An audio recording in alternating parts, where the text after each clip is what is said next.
Hadiah padu. Assalamualaikum. Kan pemandu dan rakan pengantar Grab seluruh Malaysia ada berita baik. Peraduan Umrah bersama rakan Grab 2026. Cara nak join? Simple je. Ada 3 langkah. Yang pertama, kongsi foto atau video semasa membuat tempahan order di sepanjang bulan Ramadan atau Raya. Yang kedua, cerita kisah paling bermakna tentang sabar. Sebanyak 200 patah perkataan maksimum. Yang ketiga, postkan di FB grup rakan Grab Malaysia atau rakan pengantar Grab Malaysia. #Umrah bersama rakan Grab.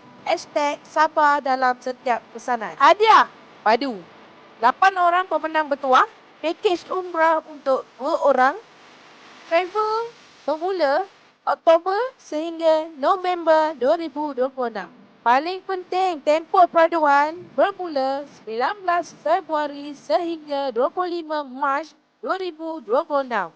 So, jangan tunggu lagi. Rakan-rakan pemandu dan pengantar Grab, sertai peraduan Umrah bersama rakan Grab 2026 sekarang.